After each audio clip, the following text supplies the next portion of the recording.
नमस्कार दोस्तों, online YouTube channel पर आपका स्वागत है। मैं शंकर लाल सैनी। दोस्तों, आज हम लोग बात करेंगे जो हमारा जो संविधान है, संविधान का भाग 4 जो है, इस भाग 4 के अंतर्गत है जो नीति निर्देशक तत्वों का उल्लेख है, जबकि 4 क के अंतर्गत है वो मूल कर्तव्य के बारे में उल्लेख किया गया है। तो दोस्तों, हमने इससे पहले भाग 3 पढ़ा था और भाग 3 में मूल अधिकारों के बारे में पढ़े थे। हमने मूल अधिकार जो वे अधिकार जिनके बिना कोई व्यक्ति अपने व्यक्तित्व का चहुमुखी विकास नहीं करे, उन अधिकारों को मूल अधिकार के तौर पर जाना जाता है और 10 दिसंबर को मूल अधिकार दिवस मनाया जाता है। अब हम भाग 4 पढ़ते हैं और भाग 4 के अंतर्गत है वो नीति निर्देशक तत्वों का उल्लेख है। तो नीति निर्देशक तत्वों का उल्लेख संविधान के कौन से भाग में किया है? तो भाग 4 में। और अनुच्छेद कहाँ से कहाँ तक उल्लेख किया है? तो अनुच्छेद इसके अंतर्गत है वो आएंगे आपके 36 से लेकर के और 51 तक। अनुच्छेद 36 से और 51 तक है वो नीति निर्देशक तत्वों का उल्लेख है। दोस्तों, जो संविधान का भाग 1 है जो संघ और राज्य क्षेत्र से संबंधित है, उसमें अनुच्छेद 1 से 4 तक है। फिर 5 से 11 तक भाग 2 में है जो कि नागरिकता है। फिर 12 से 35 तक भाग 3 में है जिसमें हमने मूल अधिकार पढ़े हैं। और अब 36 से 51 तक भाग 4 है जिसमें नीति निर्देशक तत्व है। दोस्तों, नीति निर्देशक तत्व आखिर है किसके लिए? तो याद रखिए, ये राज्य के लिए है, जबकि मूल अधिकार नागरिक के लिए बताए गए। मूल अधिकार नागरिक के लिए है, जबकि नीति निर्देशक तत्व किसके लिए है? राज्य के लिए है। और बात करें मूल अधिकारों की प्रकृति कैसी बताई थी? नकारात्मक, जबकि इनकी प्रकृति कैसी है? तो क्या बताएंगे? सकारात्मक प्रकृति है। इनकी प्रकृति कैसी है? सकारात्मक है।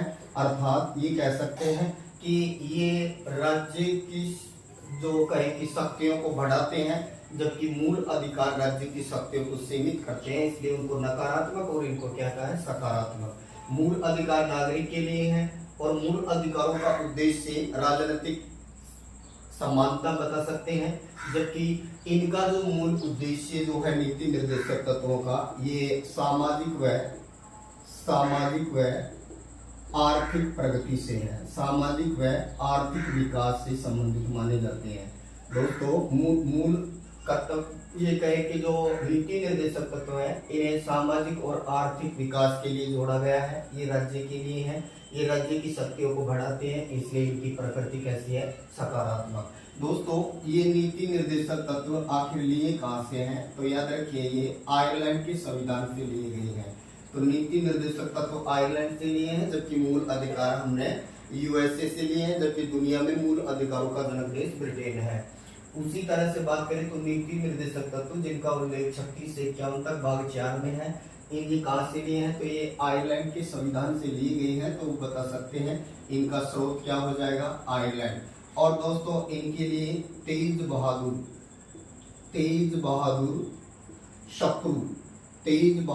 शत्रु समिति की रिपोर्ट पर इन्हें जोड़ा गया था।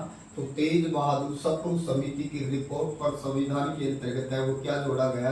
तो ये याद रखिए, नीति निर्देशक तत्व। जबकि सरदार स्वर्ण सिंह समिति की रिपोर्ट के आधार पर जो जोड़ा जाएगा, जिनको हम नाम दे सकते हैं, वो थे मूल कर्तव्य, और ये है नीति निर्देशक तत्व। तो अब हम दोस्तों ये नीति निर्देशक तत्व जिनका उल्लेख संविधान के भाग 4 में है, अनुच्छेद 36 से 51 तक है, ये राज्य के लिए है, इनकी प्रकृति सकारात्मक है। और बात करें इन्हें सामाजिक और आर्थिक विकास के लिए या कल्याण के लिए राज्यों में जोड़ा है, और आयरलैंड के संविधान से इन्हें लिया गया है, और तेज बहादुर शत्रु समिति की रिपोर्ट पर इन्हें संवैधानिक दर्जा दिया गया है या संविधान में जोड़ा गया है। दोस्तों, ये नीति निर्देशक तत्व राज्य के लिए है, और याद रखिए ये वाद योग्य नहीं है, जबकि मूल अधिकार वाद योग्य है, लेकिन नीति निर्देशक तत्व वाद योग्य नहीं है। अर्थात अगर नीति निर्देशक तत्वों का उल्लंघन होता है तो हम न्यायालय की शरण नहीं ले सकते। याद रखिए, जो ऑस्टिन है, ऑस्टिन ने नीति निर्देशक तत्वों को संविधान की आत्मा कहा था। ऑस्टिन ने नीति निर्देशक तत्वों को क्या कहा है? संविधान की आत्मा। जबकि अंबेडकर जी के अनुसार अगर हम बात करें तो अंबेडकर जी ने कहा है कि अगर कोई राज्य इन नीति निर्देशक तत्वों को फॉलो नहीं करता है या इन नीति निर्देशक तत्वों का ये कहें कि इन्हें नहीं मानता है, तो अगले चुनावों में उसकी हार क्या है? निश्चित मानी गई है। तो ये राज्य के लिए बहुत ज्यादा इम्पोर्टेंट बन जाते हैं, इसीलिए ऐसा कहा गया है। इसके अलावा एक और सेंटेंस याद रखिए, केटी शाह। केटी शाह का मिलता है केटी शाह। केटी शाह ने ये कहा है कि नीति निर्देशक तत्व एक ऐसा चेक है जो जिसका भुगतान बैंक की इच्छा पर छोड़ दिया गया है, अर्थात बैंक की मर्जी पर छोड़ दिया गया है, ये एक ऐसा चेक माना गया है। तो नीति निर्देशक तत्व मूल अधिकारों से भिन्न है। मूल अधिकार भाग 3 में है, जबकि नीति निर्देशक तत्व भाग 4 में है। मूल अधिकारों का उल्लेख अनुच्छेद 12 से 36 तक है, जबकि नीति निर्देश 12 से 35 है, जबकि नीति निर्देशक 36 से 51 तक है। आप वो कहें कि मूल अधिकार हमने यूएसए से लिए हैं, जो पहले 7 थे अब 6 हैं, जबकि ये कहाँ से लिए हैं, आयरलैंड से। अब दोस्तों इनका उल्लेख जो संविधान के अंतर्गत किया है 36 से 51 तक, तो अब हम बात करते हैं कि इनके अंतर्गत कौन कौन से अनुच्छेद आते हैं और उनके अंतर्गत कौन कौन से विशेष प्रावधान किए गए हैं। तो सबसे पहले बात करें अनुच्छेद 36 की। अनुच्छेद 36 में राज्य की परिभाषा दी है। राज्य की क्या दी है, परिभाषा दी गई है। याद रखना अनुच्छेद 12 में भी राज्य की परिभाषा दी है, तो सेम ऐसे ही राज्य की परिभाषा अनुच्छेद 36 में है। अनुच्छेद 36 में राज्य की परिभाषा है और ये कहा गया है कि कोई भी राज्य अपने सभी संसाधनों का सुनियोजित तरीके से उपयोग करे और नागरिकों के लिए अधिक से अधिक कल्याण का प्रयास करे। क्योंकि नीति निर्देशक तत्वों का मूल उद्देश्य क्या है, तो लोक कल्याणकारी राज्य की स्थापना करना। लोक कल्याणकारी राज्य की स्थापना करना ही इसका मुख्य उद्देश्य माना जाता है। तो नीति निर्देशक तत्वों का मूल उद्देश्य क्या हो गया, लोक कल्याणकारी राज्य की अवधारणा ही इसका मुख्य उद्देश्य है। इसके बाद में आता है अनुच्छेद 37। अनुच्छेद 37 में नीति निर्देशक तत्वों को लागू करने का प्रावधान है, अर्थात इन्हें गैर न्यायिक बताया गया है। इन्हें गैर न्यायिक माना गया है, अर्थात ये बोल सकते हैं कि अगर नीति निर्देशक तत्वों का उल्लंघन होता है तो हम न्यायालय की शरण नहीं ले सकते।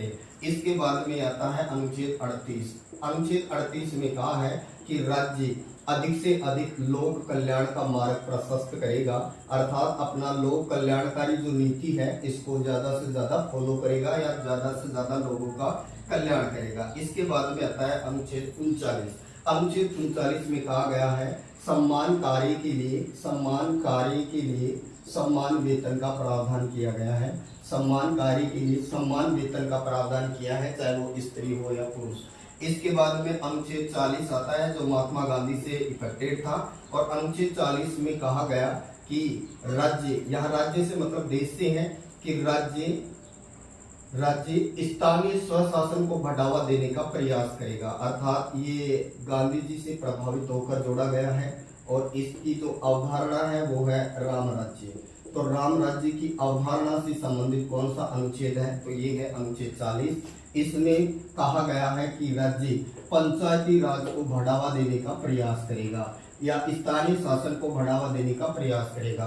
इसी को फॉलो करते हुए आपका जो संविधान संशोधन 73वां और 74वां था ग्राम पंचायतों वाला, और दूसरा जो कि कहे कि जो शहरी शासन वाला है, ये दोनों संशोधन इसी के तहत किए गए हैं।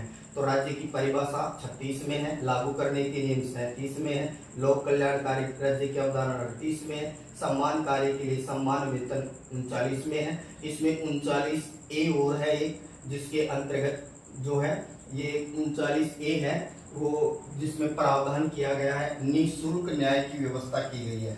तो याद रखिएगा 39A में निःशुल्क न्याय की व्यवस्था की गई है। तो निःशुल्क न्याय प्रदान किया जाएगा राज्य द्वारा, ये व्यवस्था या प्रावधान किया है 39A में। अब नेक्स्ट आता है आपका 41 में निःशक्त जनों के लिए कहा है कि निःशक्त जनों के लिए कुछ प्रावधान दिए गए हैं इसके अंतर्गत।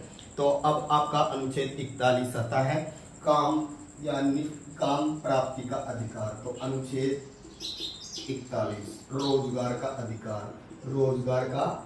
अधिकार की बात करें इसके अंतर्गत, तो रोजगार का अधिकार की बात करेंगे। इसके बाद में आता है अनुच्छेद 42 के तहत कुछ दशाओं में सवैतनिक अवकाश की बात की है। याद रखना इसी में आपका प्रसूति अवकाश आता है। तो प्रसूति अवकाश महिला को 180 दिन का और पुरुष को 15 दिन का मिलता है ये। तो रोजगार का अधिकार, ये कहे कि कुछ दशाओं में रोजगार का अधिकार जो है ये कौन से अनुच्छेद के अंतर्गत है? 41। प्रसूति अवकाश 42 है। इसके बाद में अनुच्छेद आता है आपका 43 में कहा है लघु व कुटीर उद्योग। लघु व कुटीर उद्योगों में जो लोग लगे हैं इन लोगों के जीवन स्तर को ऊपर उठाने का प्रयास करेगा राज्य अधिक से अधिक। इसके बाद में आता है अनुच्छेद 44 जो वर्तमान में सुर्खियों में, इसमें सेम सिविल कोड अर्थात ये बात करें तो कहेंगे समान नागरिक संहिता। समान नागरिक संहिता का उल्लेख जो है वो कौन से अनुच्छेद में है? अनुच्छेद 44। इसके बाद में आता है अनुच्छेद 45। अनुच्छेद 45 के अंतर्गत है ये प्रावधान किया गया है कि जो जितने भी जो ये कहें कि राज्य से संबंधित है जो निःशुल्क और अनिवार्य शिक्षा की बात करेगा। यहाँ निःशुल्क व अनिवार्य शिक्षा की बात की गई है। इसमें जो 6 से 14 वर्ष के बालकों के लिए निःशुल्क व अनिवार्य शिक्षा का प्रावधान किया गया है इसके अंतर्गत।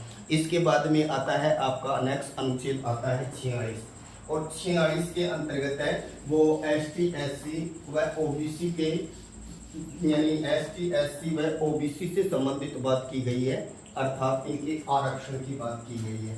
तो अनुच्छेद 46 ST SC व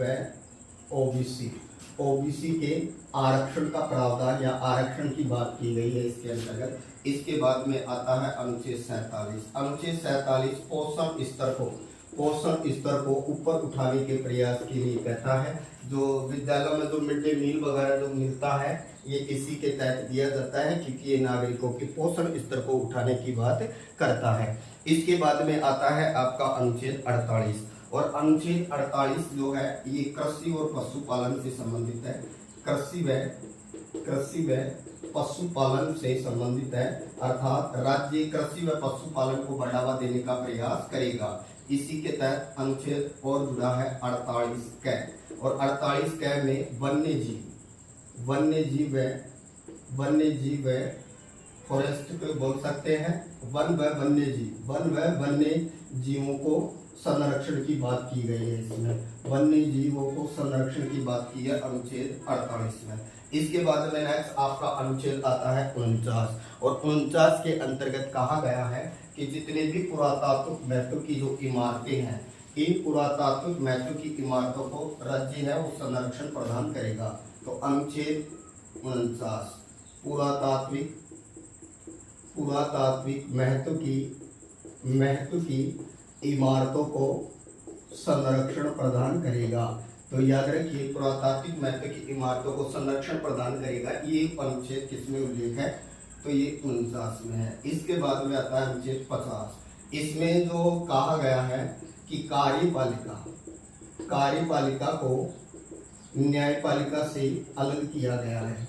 कार्यपालिका को न्यायपालिका से अलग किया गया है ताकि स्वतंत्र व निष्पक्ष न्याय की प्राप्ति हो सके। इसके बाद में आता है अनुच्छेद 51 और अनुच्छेद 51 के अंतर्गत भारत की विदेश नीति का उल्लेख है और भारत की विदेश नीति जो है वो मानी जाती है शांतिपूर्ण सह अस्तित्व की जो नीति है इसे ही भारत की विदेश नीति के तौर पर जाना जाता है। तो दोस्तों ये था हमारा संविधान का भाग 4 जिसमें उल्लेख मिलता है नीति निर्देशक तत्वों का जिन्हें तेज बहादुर सप्रू समिति की रिपोर्ट पर जोड़ा गया। ये आयरलैंड के संविधान से लिए गए हैं। इनकी प्रकृति नकारात्मक है जबकि मूल अधिकारों की सकारात्मक है। ये कहे कि ये राज्य की शक्तियों को बढ़ाते हैं जबकि मूल अधिकार जो है वो घटाते हैं, इसलिए उनकी प्रकृति नकारात्मक है। मूल अधिकार व्यक्तिगत है जबकि ये सार्वजनिक तौर पर दिए जाते हैं। चैनल को लाइक करें, सब्सक्राइब करें। थैंक यू दोस्तों।